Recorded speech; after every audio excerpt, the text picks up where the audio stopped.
जिस पार्टी के प्रधानमंत्री ने स्वयं कहा कि मैं 1 रुपए भेजता हूं और उसके केवल 15 पैसे लाभार्थी के यहाँ पहुंचता है,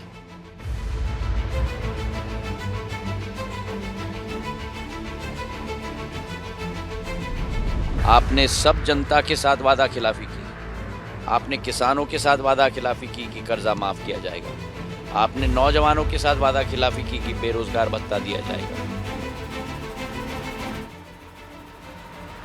भ्रष्टाचार का आलम पूरे प्रदेश में, हर तरीके का mafia, liquor mafia, sand mafia, रेत माफिया, पनडुब्बी माफिया, नाम ले लो और सभी माफिया।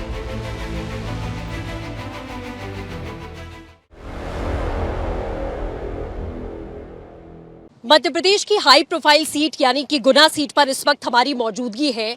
ये सीट सबसे ज्यादा हाई प्रोफाइल मानी जाती है क्योंकि सिंधिया परिवार का गढ़ रहा है 14 साल से। आपको बता दें कि अजय लगातार यहां से जीत हासिल की है सिंधिया परिवार ने, लेकिन 2019 में कुछ ऐसा होता है कि ये सीट चटक जाती है। लेकिन अब माहौल पूरी तरीके से पलट चुका है। इस वक्त खुद ज्योतिरादित्य सिंधिया जी हमारे साथ में हैं। सर, सबसे पहले बहुत बहुत स्वागत है रिपब्लिक भारत पर आपका। आपकी आज कई सभाएं हमने देखी कि आप पूरे जोश के साथ किस तरीके से जन जन तक पहुंच रहे हैं और बार बार आपने इस बात का जिक्र किया है कि मैं आपके ही बीच का हूं, मैं जमीन से जुड़ा हुआ हूं। और अगर पार्टी के बदलने की बात करें, माहौल की बात करें, तो आपने हमेशा से कहा आपके पिता, आपकी आजी का पुराना नाता रहा भारतीय जनता पार्टी से। लेकिन गुना की जनता और गुना के दिल में इस बार क्या है ज्योतिरादित्य सिंधिया के लिए, क्या देख रहे हैं?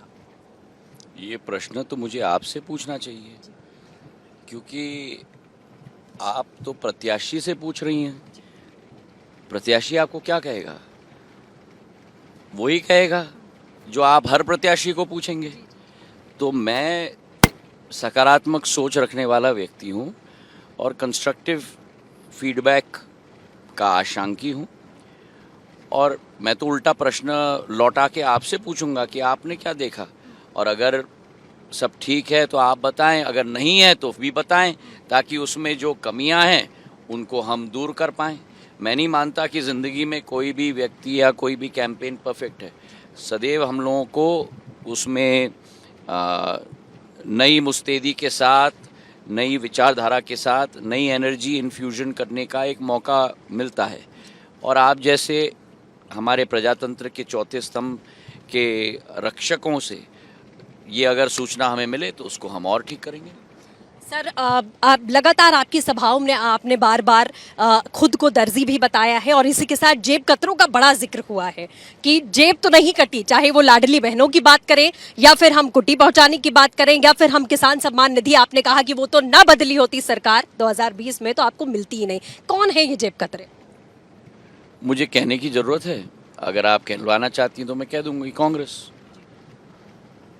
क्योंकि जिस पार्टी के प्रधानमंत्री ने स्वयं कहा कि मैं 1 रुपए भेजता हूं और उसके केवल 15 पैसे लाभार्थी के यहाँ पहुंचता है, तो मतलब कि 85 पैसे तो खा गए लोग। आज प्रधानमंत्री जी के नेतृत्व में प्रधानमंत्री जी ने कहा था कि मैं न खाऊंगा न खाने दूंगा, और आज सूचना प्रौद्योगिकी के आधार पर एक एक लाभार्थी के खाते में सीधे केवल राशि नहीं पहुंचाया जाता, लेकिन उसके मोबाइल पर SMS के द्वारा और WhatsApp के द्वारा सूचना पहुंचाई जाती है कि इतना पैसा आपके बैंक अकाउंट में क्रेडिट किया गया है। ये अगर विशाल क्रांतिकारी परिवर्तन नहीं है तो क्या है? 50 करोड़, पहले तो लोगों के पास खाते ही नहीं होते थे, तो आपको कैश में डील करना पड़ता था। और मुझे अगर आपको कैश देना है, उदाहरण के तौर पर किसान सम्मान निधि, तो मैं आपके पास आता था और मैं कहता था 6,000 चाहिए तो 20% मुझे दे देना, बाकी 4,800 आप रख लेना। अब जब 50 करोड़ जनधन खाते खोले गए हैं देश के अंदर, एक एक लाभार्थी के खाते में मिडिल मैन के बिना, बिचौली के बिना सीधा लाभार्थी के खाते में राशि पहुंचाई जाती है। सर, कांग्रेस का इससे उलट ही यही आरोप है कि अगर सरकार नहीं बदली होती तो हम ये करते, हम वो करते और हम ऐसा करते। कांग्रेस की सदैव विचारधारा है, अगर ये होता तो हम ये करते, मगर ये नहीं हुआ, नहीं तो हम ये करते। जिंदगी अगर मगर की नहीं है। आपको 18 महीने का समय दिया गया था, आपने एक वादा पूरा नहीं किया। आपने सब जनता के साथ वादा खिलाफी की। आपने किसानों के साथ वादा खिलाफी की कि कर्जा माफ़ किया जाएगा। आपने नौजवानों के साथ वादा खिलाफी की कि बेरोजगार भत्ता दिया जाएगा। आपने महिलाओं के साथ वादा खिलाफी की कि उनका हक उन्हें दिया जाएगा। तो जब वादा खिलाफी इतने बड़े तर्जे पे करके एक तरफ और दूसरी तरफ आप अपने पॉकेट भर रहे हैं, भ्रष्टाचार का आलम पूरे प्रदेश में, हर तरीके का mafia, liquor mafia, sand mafia, रेत माफिया, पनडुब्बी माफिया, नाम ले लो और सभी माफिया। तो जनता ने जवाब दे दिया और जो कदम मैंने लिया उपचुनाव में जवाब दे दिया, 2023 के विधानसभा के चुनाव में जवाब दे दिया। सर 2019 की अगर बात करें तो 28 सीटें मिली थी, भारतीय जनता पार्टी के खाते में आई थी।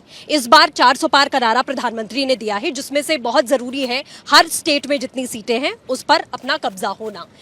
मध्य प्रदेश से कितनी सीटें जा रही हैं, और जैसा आपने कहा है कि लिख लीजिएगा, आज का तारीख 27 अप्रैल, समय रात के 9:20। मैं आपको कह रहा हूं कि 4 जून को जब ईवीएम खुलेंगे, 29 की 29 सीटें भारतीय जनता पार्टी का परचम सभी पर लहराएगा। सर ईवीएम का जिक्र आपने किया, ईवीएम को लेकर भी अगर विपक्ष की बात करें, कांग्रेस की बात करें, या ये जो महागठबंधन बना है उसकी बात करें, उनका एक बड़ा मुख्य नारा रहा है, हर सभा में हमने देखा है, लोकतंत्र खत्म हो गया, संविधान खत्म हो गया, कोर्ट खत्म हो गया, एजेंसीज खत्म हो गई। एजेंसीज को कठपुतली बता दिया गया कि कठपुतली की तरह बीजेपी की वो काम कर रही है। मतलब अगर विपक्ष की बात करें तो वो जनता के बीच में यही बता रहे हैं कि लोकतंत्र का खात्मा अगर किसी ने किया तो वो बीजेपी ने कर दिया। तो मैं कह रहा था कि जब आपको अपना भविष्य खतरे में दिखता है तब आपको हर जगह खतरा दिखता है। जिस बाबा साहब अंबेडकर ने इस देश का संविधान लिखा, जिस बाबा साहब अंबेडकर को चुनाव में अगर किसी ने हराया तो कांग्रेस ने हराया, जिस बाबा साहब अंबेडकर को इतिहास के पन्नों में लुप्त कर दिया, जब तक प्रधानमंत्री नरेंद्र मोदी जी प्रधानमंत्री न बने, पहला कदम लिया कि संविधान दिवस, संसद में 3 दिवस का डिबेट बाबा साहब की स्मृति में आयोजित की। 5 स्थानों में बाबा साहब अंबेडकर के स्मृति में लंदन, दिल्ली, मुंबई, नागपुर और मऊ, उनकी जन्मभूमि, दीक्षा भूमि, महापरिनिर्वाण भूमि, शिक्षा भूमि, चैतन्य भूमि, 5 में भव्य इमारत और भव्य उनकी स्मृति को चिरस्थायी बनाने के लिए बिल्डिंग्स बना रहे हैं। आज वो कांग्रेस संविधान की बात कर रही है, जिस कांग्रेस ने इस देश में आपातकाल घोषित किया। वो कांग्रेस आज संविधान की बात कर रही है, जिस कांग्रेस ने 91 बार इस देश में 356 का अनुच्छेद लागू किया।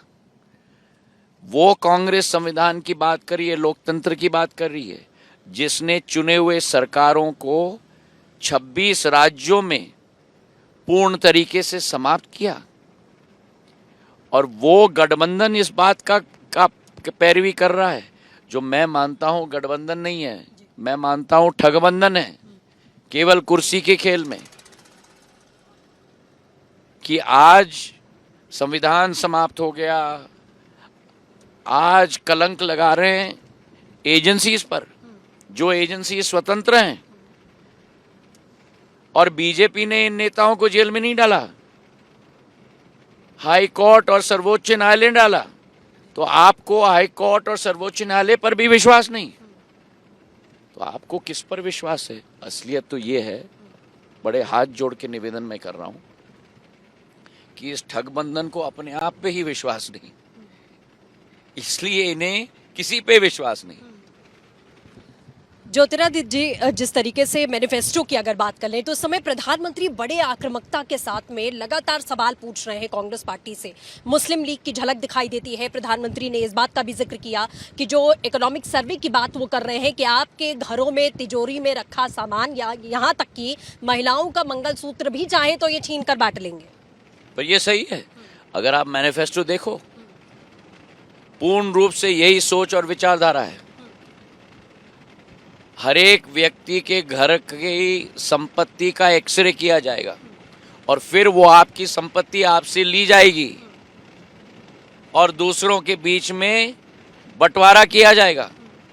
जो आपकी मेहनत, अब आप अपनी जिंदगी में प्रोफेशनल हैं, रिपब्लिक भारत की आप रिपोर्टर हैं, आपने और आपके पति जो भी व्यवसाय वो करते हों, दोनों ने साथ मिलकर अपनी ज़िंदगी बनाई है, अपने बच्चों के लिए ज़िंदगी बनाई हो, अगर आप की शादी हुई हो और बच्चे हों और आप अपना भविष्य बना रहे हो। अब जो आपने अपने ज़िंदगी में बनाया है, कांग्रेस जाके उसका एक्सरे करेगा और वो संपत्ति आपसे लेके सभी के बीच में बांटेगा। 55% इनहेरिटेंस टैक्स लाने चाहते हैं ये।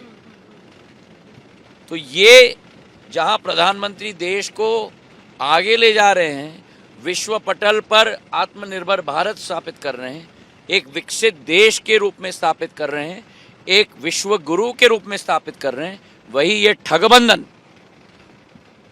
देश को 1000 साल पीछे ले जाना चाह रहा है। हमारा देश एंटरप्रेन्योर्स का देश है, हमारा देश नई शक्ति का देश है, हमारा देश अनुसंधान का देश है, हमारा देश नवाचार का देश है। और कांग्रेस और ठगबंधन इस देश को 1000 साल पीछे गड्ढे में ले जाना चाहता है, जिस तरीके से इनकी मानसिक और विचारधारा और प्रवृत्ति है। इस पर एसी से जुड़ता हुआ है सर, प्रियंका गांधी ने ये बोला कि उनकी तो माता का जो मंगलसूत्र है वो शहीद हुआ देश के लिए। ये उन्होंने एक जिक्र किया एक सभा में प्रधानमंत्री के सवाल पर जवाब देते हुए। इस पर क्या टिप्पणी चाहते हैं आप? वो कहें जो कहें, जो उनका मैनिफेस्टो कहता है वो साफ है कि महिलाओं का मंगलसूत्र सोना लिया जाएगा, चांदी लिया जाएगा। अब ग्रामीण क्षेत्र में, शहरी क्षेत्र की तरह नहीं, ग्रामीण क्षेत्र में हमारी महिलाएं सोना चांदी खरीदती हैं देश के अपने परिवार को सुरक्षित रखने के लिए। उसका भी एक्सरे किया जाएगा, उसका भी बंटवारा किया जाएगा। तो जरूर सोना मंगलसूत्र में होता है, महिलाओं का मंगलसूत्र भी लेगी कांग्रेस। एक आखिरी सर बस सैम पिट्रोडा को लेकर, क्योंकि वे कांग्रेस पार्टी पल्ला झाड़ रही है उनके बयान से। वो कह रहे हैं वो तो बाहर बैठे हैं। कैसे पल्ला झाड़ सकती है? वो कह रहे हैं उनका टेक है, वो बाहर बैठे हैं, हमें क्या? जो कांग्रेस पार्टी के द्रोणाचार्य हैं, विदेश भर में राहुल जी के साथ घूमते रहते हैं, उनको दौरा कराते हैं, सारे सोच विचार कांग्रेस को फीड करते रहते हैं। यही तो कांग्रेस की असली चेहरा है। जब चाहे आपको इस्तेमाल कर लो, जब चाहे आपको फाड़ कर कचरे के टोकरी में फेंक दो। यही कांग्रेस की पहचान है। मैं मानता अगर कांग्रेस पहचानती कि हाँ सैम पिट्रोडा हमारे हैं, हाँ उन्होंने ये स्टेटमेंट दिया है, लेकिन जहां आपका मन चले वो व्यक्ति हमारा है, जहां मन न चले वो व्यक्ति कचरे के डब्बे का है।